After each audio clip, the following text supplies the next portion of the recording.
देखिए, कर्नाटक के सिलसिले में मेरी राय ये है कि देखिए बीजेपी ने की जो हुकूमत रही है यहाँ पे, उसने या तो सोसाइटी को पोलराइज़ किया है हिंदू मुस्लिम के नाम पर, या फिर ये कि करप्शन में बुरी तरह इन्वॉल्व हैं इनके तमाम लोग।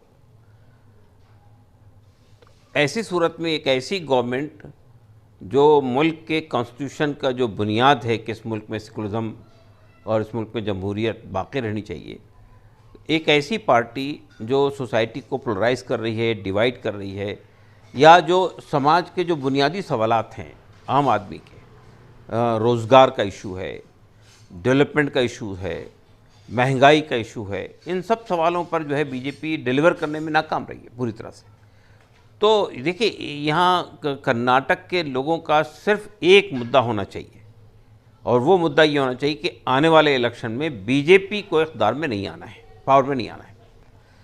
अब जाहिर है कि इसके लिए करना क्या चाहिए? इसके लिए करना तो चाहिए कि यहाँ की जो सेकुलर पार्टियाँ हैं, कांग्रेस और जेडीएस, इन दोनों को एक प्लेटफॉर्म पे आना चाहिए। अगर वाकई ये लोग संजीदा हैं कि वो बीजेपी को बेदखल करना चाहते हैं, वो यहाँ के अवाम के जो बुनियादी सवालात हैं उनको हल करना चाहते हैं, तो उनकी पहली प्रायोरिटी ये होनी चाहिए कि हम लोग एक जगह आएँ, या तो वो साथ मिलकर इलेक्शन लड़ें या उनके दरमियान सीट एडजस्टमेंट हो।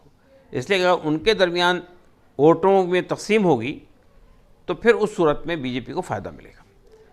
दूसरी बात यह कि अगर ऐसा ना हो पाए तो फिर जो वोटर्स हैं उनको वोट देने में बहुत ज़्यादा उन पर ये ज़िम्मेदारी आयद होगी कि वो इसकी कोशिश करें कि जो पार्टी उनकी कॉन्स्टिट्यूंसी में बीजेपी को हराने की पोजीशन में है वो उसके हक़ में वोट का इंतज़ाम करें।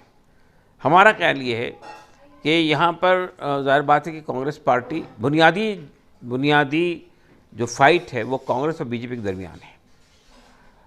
तो अगर यहाँ पर कांग्रेस पार्टी को 100 से ज़्यादा सीटें मिलती हैं, 110, 120, 125, तो फिर ये बिल्कुल क्लियर हो जाएगा कि बीजेपी इक़्तिदार से बेदखल हो जाएगी।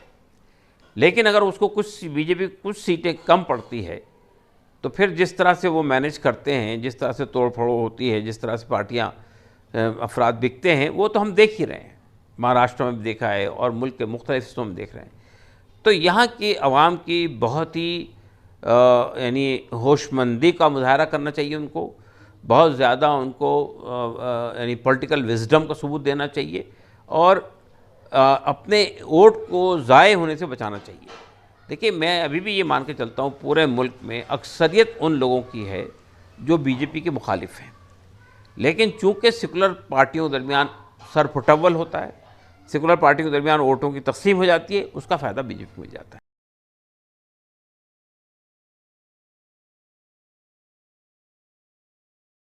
देखिए, सियासी पार्टियाँ तो ज़ाहिर है कि हमारी पार्टी भी, वेलफेयर पार्टी भी यहाँ मौजूद है और एसडीपीआई भी मौजूद है और दूसरी पार्टियाँ मौजूद हैं। मेरी गुजारिश ये होगी कि यहाँ की जो सेकुलर पार्टियाँ हैं, कांग्रेस और जेडीएस, उन्हें अपने अलायंस के अंदर इन पार्टियों को, जिनका एक साइजेबल वोट है, जिनका एक सपोर्ट बेस है, उन पार्टियों को भी अपने यहाँ एडजस्ट करना चाहिए। ये उन पार्टियों से ये मुतालबा करना कि आप विड्रॉ कर जाएं, तो ये तो मुनासिब बात नहीं होगी। लेकिन अगर बड़ी सेकुलर पार्टियां 1-2 सीटों को में भी मुफाहमत करने के लिए आमादा हो जाएंगी तो ये सूरत हाल को हल किया जा सकता है। लेकिन अगर आप ये कहें कि भाई जो दूसरी सियासी पार्टियां हैं वो इलेक्शन न लड़ें, तो ये कोई मसले का हल नहीं है। जो सेकुलर पार्टियां जितनी भी हो, छोटी बड़ी, उन सब को अकोमोडेट करके एक बड़ा मंच बनाना चाहिए। इंतखाबात करीब हैं तो मिली तंजीमों की क्या जिम्मेदारी है? देखिए, मिली तंजीमें तय करेंगी, ये हमारी जिम्मेदारी है कि हम मिली तंजीमों को बताएंगे वो क्या करें।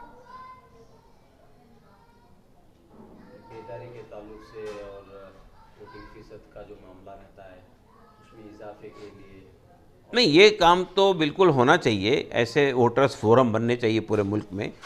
देखिए, पहली बात तो ये कि देखिए किसी भी डेमोक्रेटिक सोसाइटी के अंदर अगर अवाम होशमंद हों, अवाम जो है बेदार हों और अवाम ये महसूस करें कि इलेक्शन में अपने वोट का इस्तेमाल करना हमारा बुनियादी हक है।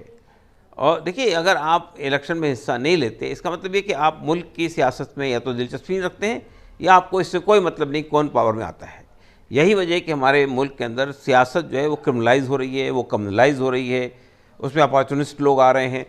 तो अगर अवाम सियासत में दिलचस्पी लेना शुरू करें, देखिए बंगाल के अंदर जो है लोग 80%, 85%, 90% तक वोट देते हैं। तो ये हमारे यहाँ आम तौर पे जो गरीब तबका होता है, जो झुग्गी झोपड़ी में रहने वाले लोग होते हैं, जो मिडिल क्लास के लोग होते हैं, वो जाते हैं वोट देने के लिए। जो अफ्लुएंट सोसाइटी वोट ही नहीं देती है वो। तो ये सूरत हाल नहीं होनी चाहिए, बल्कि हर जिम्मेदार को, हर फर्द को इंतखाबात में हिस्सा लेना चाहिए। देखिए बीजेपी ने पहला इलेक्शन लड़ा था 2001 में, 2014 में। उस इलेक्शन में उसको 31% वोट मिला था टोटल वोट का, लेकिन जो 67% वोट था वो आपस में सर बढ़ गया। इसी तरह से दूसरा इलेक्शन हुआ पार्लियामेंट का, उसमें 37% वोट मिला, तो मेजॉरिटी वोट तो उनके खिलाफ था। ये वोट वो था जो वोट कास्ट हुआ है, जो कास्ट नहीं हुआ है वो 30%, 40% वोट है या उससे ज़्यादा है बाज़ औक़ात। तो मेरा कहना ये है कि अगर लोगों ने यानी इलेक्टोरल पॉलिटिक्स में हिस्सा लें भरपूर तरीके से और अपने वोट का बहुत सोच समझ कर इस्तेमाल करें। वोट एक अमानत है, वोट का इस्तेमाल भी उसी तरह होना चाहिए। तो उसको बिल्कुल ये ना समझना चाहिए कि पैसा लेके वोट दे दिया या किसी कास्ट के बुनियाद पर, मेरी कास्ट का आदमी है इसलिए मुझे वोट दे देना है। हमको देखिए इस मुल्क में डेमोक्रेसी को बचाना है, इस मुल्क की प्लोरिटी को बचाना है, इस मुल्क के सेकुलरिज्म को बचाना है। इसलिए इसको सामने रखकर वोट का इस्तेमाल करना चाहिए।